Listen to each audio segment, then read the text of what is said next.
Welcome you. Yeah. So you've sent over some really interesting stuff on strategic thinking, specifically Patrick Bet-David's book, Your Next Five Moves. That's right. A fascinating read. And our mission today is pretty clear. Let's dig into it, pull out the key takeaways that can help you, our listener, think more strategically.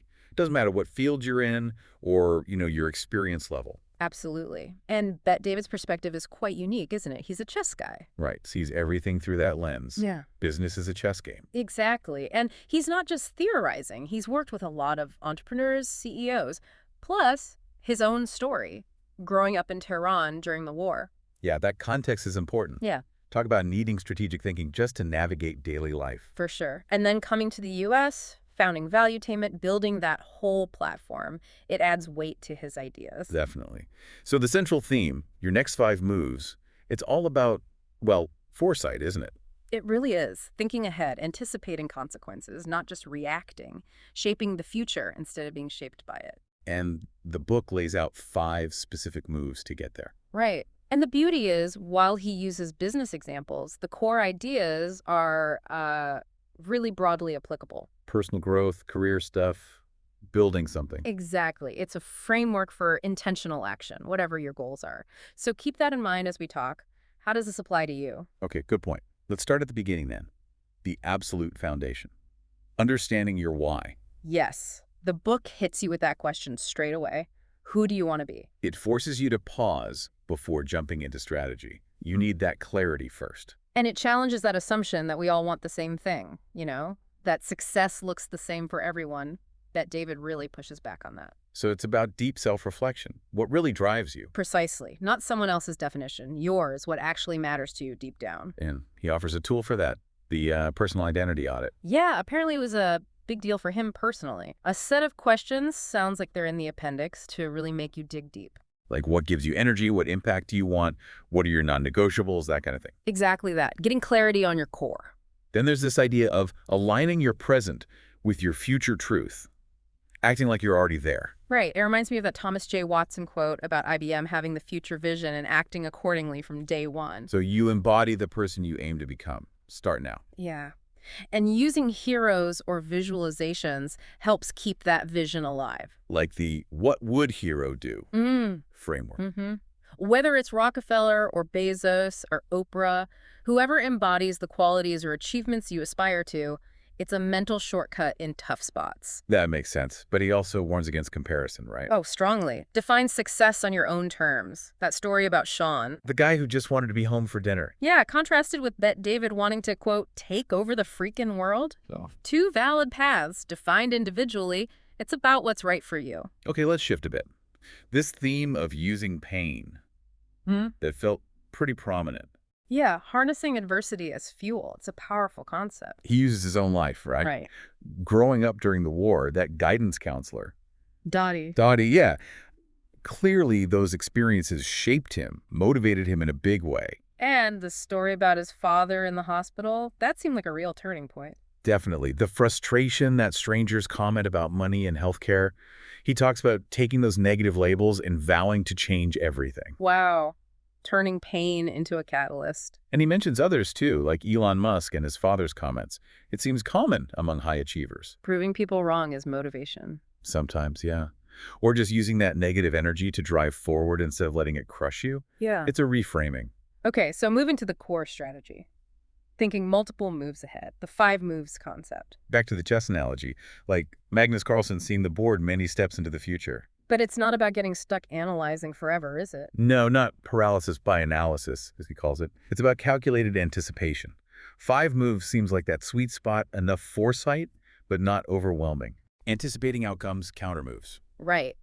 And crucially, planning the sequence. You can't just jump to move 5. Exactly. You need the steps before it. There's a process. You have to lay the groundwork. The example of quitting your job illustrates that well. Totally. Right move for one person, disaster for another. Depends on your situation, family. Savings. And he mentions entrepreneurship too. Yeah, as an alternative. Maybe the right move isn't leaving, but finding ways to grow within your current company. It's about strategic options. Okay, let's talk about move 2. Reasoning. Processing issues, making decisions. Super important. Learning to make calls decisively, even with uncertainty. Because, let's face it, most big decisions aren't clear-cut. And he introduces a specific tool here, ITR. Investment time return. Yeah, it's about looking beyond just money. How much time will this take to pay off? So you compare proposals, timelines, keep projections realistic. Exactly. It's a more holistic way to weigh options. Avoids just chasing the quick buck sometimes. And the solve for X idea, getting to the root cause. Yeah, I like that too. Don't just say my boss is the problem. Is it really the boss? Or is it lack of autonomy? Or needing more challenge? Find the real X. You can't fix a fuzzy problem. Right.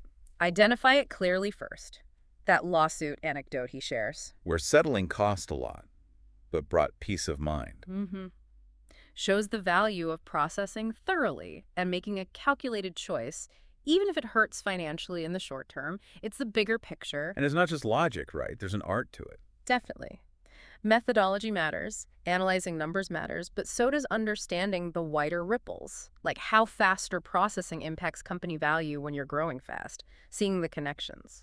Okay, let's talk about move 3, building the team, understanding others. Foundational stuff. You can't scale alone. Creating the right environment is key. And his take on the benefits program is interesting. Yeah, it's not just health insurance. It's about selling the vision.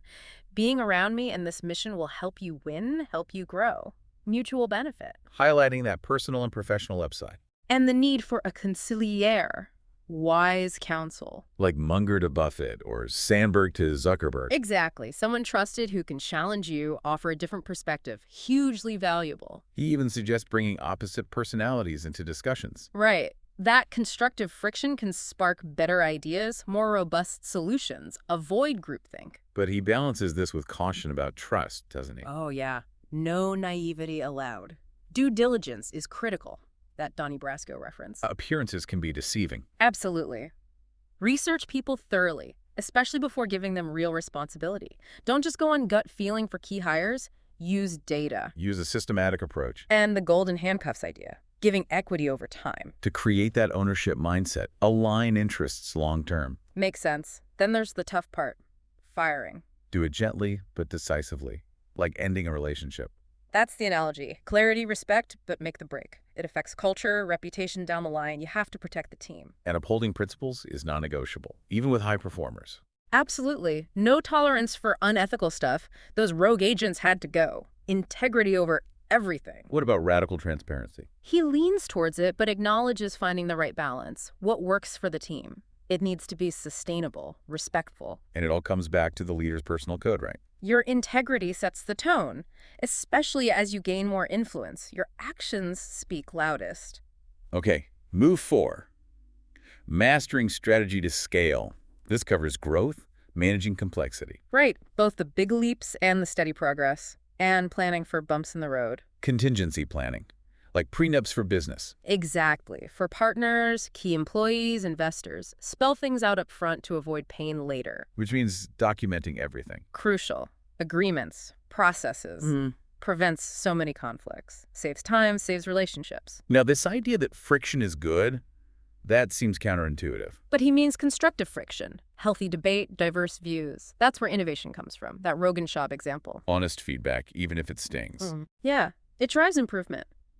And you can create positive friction, too. How so? By spreading good words, recognizing people publicly, reinforces the culture you want. And that strong principles-based culture is what allows scaling. Reduces dependence on the leader. That's the core argument. It makes the organization resilient, self-guiding. Which leads into move 5, stay paranoid. Channeling Andy Grove at Intel. Always scanning the horizon for threats. Competitors, market shifts. That Fortune 500 turnover stat is sobering. Success isn't permanent. Not at all. So how do you stay centered? He suggests making friends with Murphy's Law. Anticipate the worst-case scenarios. Plan for them. Right. Accept losses when they happen, don't dwell. And in chaos, immediately identify your next 3 concrete steps. Regain control, move forward. Building alliances is part of this too, even with rivals. Strategic partnerships like Apple and Microsoft back in the day, or Amazon and Toys R Us. Sometimes collaboration is the smartest move. And seeking wisdom from mentors. The TWA framework. Theory, witness, application. Get insights from different levels. The academic, the observer, the practitioner. Well-rounded advice. What about the David versus Goliath idea? Know your weaknesses. Exploit theirs. Be agile. And don't be afraid to be shameless in promoting yourself, within reason. Like book dropping, subtle credibility builders. Yeah, and making sure your brand always aligns with that big master vision, like how valuetainment evolved its messaging. And finally, turn off the noise, cut the fat. Focus. Eliminate distractions, time wasters, maintain clarity, and remember, incremental growth break big goals down. Keep making progress. Okay, let's shift to sales, negotiation, influence. That Study Mobsters chapter. Yeah. Provocative title. Intentionally so. The point isn't to emulate their ethics, obviously, but to recognize they operate in high-stakes worlds, taking risks, negotiating constantly. There are, perhaps tactical lessons. He interviewed Gravano, Donnie Brasco. Yeah. Looking for those insights. Right, because networking, negotiating, selling, these are fundamental power moves, he calls them. They directly impact success. You need to persuade, influence, attract people. Absolutely. And he gives those 7 steps for meeting prep. Very practical. Understanding their needs, fear, greed, saving face, setting your goals, Gathering data, anticipating questions, knowing your BTNA, your walkaway point. being in the right mindset and building that reputation for over-delivering. Exactly. His story of saving that account showed it in action. And sales isn't just features, it's conviction, transference of feeling. Your belief has to come through. It needs to be genuine, palpable. Negotiation is about leverage. Yes, but not just for short-term wins. He quotes Amarillo Slim Think long-term partnerships. Don't burn bridges for an extra buck today. Build trust, though he also says be ready to take a hard line if your value proposition is strong. Yeah, aim for win-win, but know your worth and don't be afraid to stand firm or walk away if needed. Confidence in what you offer. Okay, last big theme. Cultivating power and staying battle-tested. Sustaining success. That's the ultimate challenge, right? Not just getting there, but staying there. Requires constant effort. His formula. Outwork, out-improve, out-strategize, outlast. Covers all the bases. Yeah. Effort, continuous learning, smart thinking, and resilience. And the value of helping others first. Like his relationship with Eli. Yeah, giving value without immediate expectation. It builds goodwill, opens doors unexpectedly later, generosity as a strategy. What about shadowing leaders? Like Steve Kerr with USA Basketball. Always be learning. Seek out excellence. Absorb what you can even when you're already successful.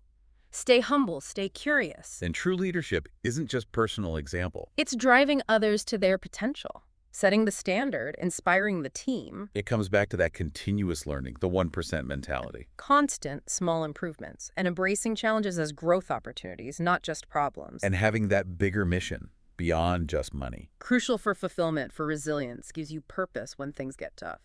So wrapping it up, it really is about the sequence of moves. Yeah, the right moves in the right order, driven by knowing who you want to be. That's the path to winning in business and, well, in life. Okay, so a quick recap. We covered a lot. Understanding your why, that deep self-knowledge. Using adversity as fuel, thinking strategically like a chess player, making decisions effectively. Building the right team, scaling smart, staying vigilant or paranoid. And mastering those power moves. Sales, negotiation, influence. And the big reminder, these aren't just theories. They're actionable ideas from real experience. Things you can start thinking about, applying right away. So we definitely encourage you reflect on these questions, especially who do you want to be? How can you start thinking 5 moves ahead? That personal identity audit, or just dedicated time for reflection, it's a really valuable starting point. All right, let's leave you with a final thought. Now that you've heard all this, what's one single move, however small, you'll make differently tomorrow based on these ideas? We really hope this deep dive into your next 5 moves sparked some useful insights. Keep exploring, keep thinking strategically.